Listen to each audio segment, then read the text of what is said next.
Hostel का कमरा number 309 भाग 2। लाइट बंद और बंद दरवाज़ा। कमरे की लाइट अचानक बंद हो गई। पूरा कमरा अंधेरे में डूब गया। ये क्या? रोहित की आवाज़ कांप रही थी। मैंने तुरंत मोबाइल निकाला और फ्लैशलाइट ऑन की।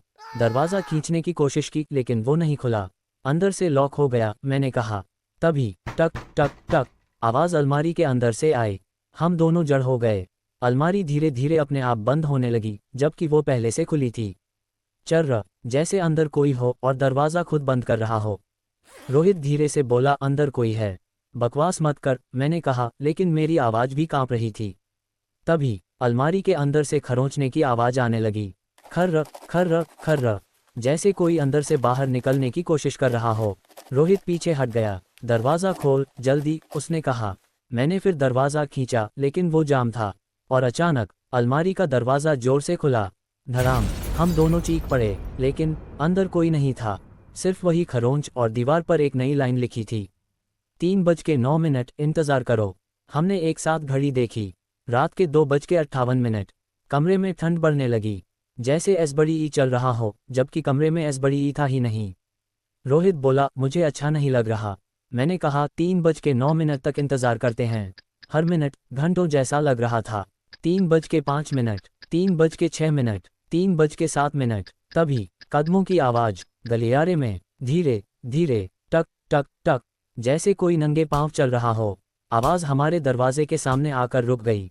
फिर टक टक टक, दरवाजे पर दस्तक। रोहित ने फुसफुसाया, मत खोलना। लेकिन दरवाज़ा अपने आप खुल गया और बाहर कोई नहीं था, लेकिन फर्श पर गीले पैरों के निशान थे, जैसे कोई अभी अभी आया हो। निशान धीरे धीरे कमरे के अंदर आने लगे और दूसरे बेड तक जाकर रुक गए। वही बेड जो खाली था। और अचानक बेड नीचे दब गया, जैसे कोई उस पर बैठ गया हो। रोहित चीख पड़ा, कौन है वहाँ? कोई जवाब नहीं, लेकिन धीरे धीरे बेड पर गद्दा दबने लगा, जैसे कोई लेट गया हो। मेरे हाथ से मोबाइल गिर गया और तभी कानों के पास फुसफुसाहट, तुम भी नहीं बचोगे।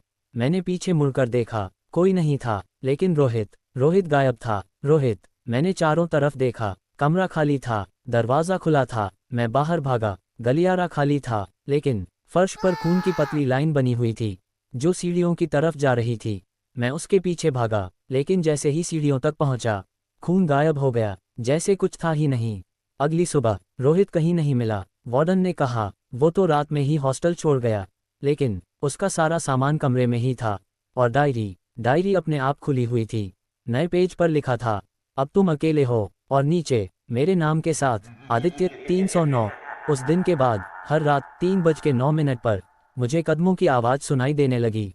और एक रात मैंने दरवाज़ा खोला और सामने रोहित खड़ा था, लेकिन उसकी आंखें नहीं थीं। और उसने धीरे से कहा, अब तेरी बारी है।